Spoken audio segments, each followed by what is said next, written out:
I used to come to Centennial as a Little Leaguer when I was playing for the Richmond Little League. And so coming here in the 80s as a Little Leaguer, and then playing here at high school baseball when I went to Rice and playing on this field twice, that was pretty special for me. And then coming back as an intern, I thought that summer, 1995, was cool. So to be able to still be a part of the franchise and be the steward, one of the stewards of this field, is pretty special for me.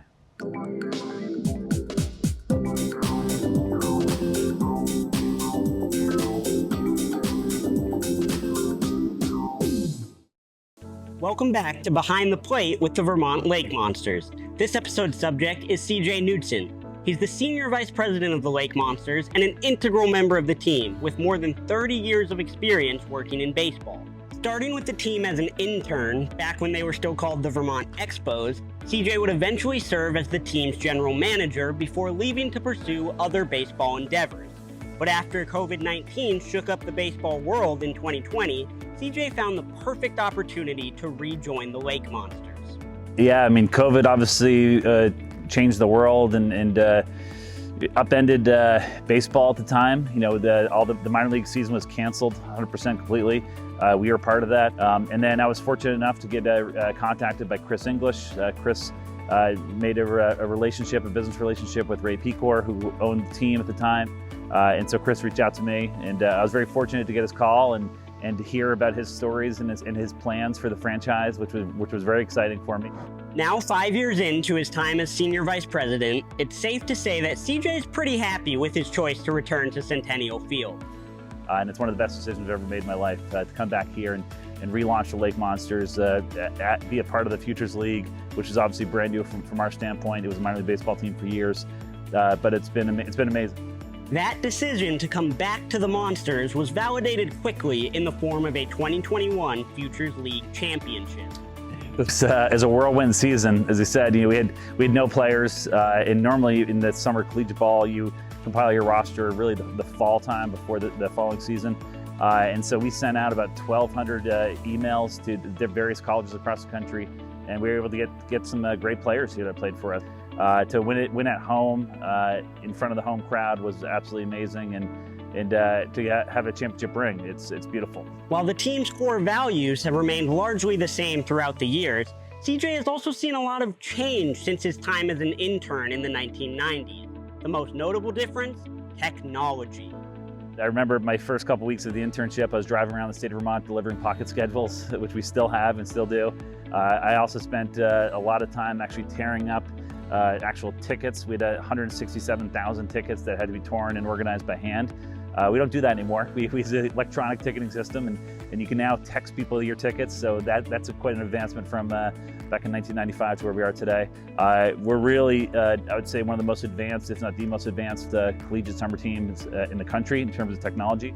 One of those core values for the Lake Monsters has been giving back to the community. CJ said that the team views giving back as a foundational part of their identity as one of the state's biggest sporting attractions. Since 2021, we've given back to the state of Vermont and the nonprofits over $377,000 in monetary and in-kind donations. We're proud of that, and we want to let people know about that, because we're Vermont's team, and we want to make sure that they know and they see that we're here to help support them and their causes, and we want to do whatever we can, especially if we have the advantage of drawing people from all over the state of Vermont and bringing in about 100,000 people a season, having 28 games televised statewide. That now more than ever, we're Vermont's team, and we want to make sure that we continue to give back and support them. When you work in baseball for as long as CJ has, you have no shortage of great stories. But none have been more memorable than his vow to sleep in the team's dugout until they won a game during a 2003 losing streak. When you're in the dugout at one of the oldest ballparks in America, and you got a cemetery in right field, and light towers are creaking, and it's a pretty dark place at 1 o'clock in the morning. And as soon as I started to fall asleep, I got startled because something woke me up, and less than a foot away from my head was a large skunk running along the rail of the dugout. So needless to say, I didn't get any sleep that night. The Slumper Party received national attention, Vermont finally won a game, and CJ was happy to sleep in his own bed once more. Speaking of winning, this year's Lake Monsters team has been doing a lot of it. They clinched the first seed and regular season Futures League championship for a third time. Matt Fincher, who's our skipper, who's our manager, he and Morgan Brown really kind of compiled the roster. Those guys I know were very confident and felt pretty good about what the roster looked like. You know, we don't try to rush into anything. You know, we want to really make sure we get the high quality player on the field and off the field. You know, our philosophy is we want them to be really good people off the field first, and then good baseball players second, and that's done very well for it. In addition to simply signing good players, CJ said that the organization goes above and beyond to put those players in positions to succeed once they arrive in Burlington.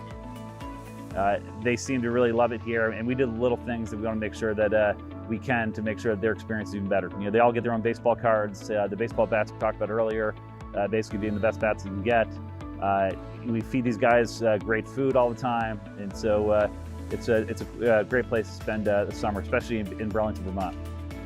Between the winning seasons, playoff appearances, and record-setting league attendance numbers, one thing becomes clear. The type of sustained success that Vermont has had since becoming a collegiate summer ball team isn't something that happens by accident. A lot of it's culture-based. You know, we want to make sure that we're all rowing in the same direction and that we're all looking, you know, we have the same goal in mind here, whether it be on the field, off the field, our front office staff, our ballpark staff, because we want people to come here and have a great time. You know, we're in the business of baseball, but we're really in the business of family entertainment, and so we want to make sure that our players are conducting themselves very well, which they usually always are. You know, we have the best coaching staff out there. We have the best front office out there, so it's like we have a great team. When you put together a great team, usually leads to success. As the Monsters head into the playoffs, CJ is hopeful that they'll be able to bring another championship home to Vermont. You know, the guys are having a ton of fun. They're enjoying it still. They're looking forward to going into the playoffs. And once we're in the playoffs, then you never know what's going to happen, but hopefully we can get another championship ring. That'll do it for Behind the Plate. Take us out, CJ. Go Monsters!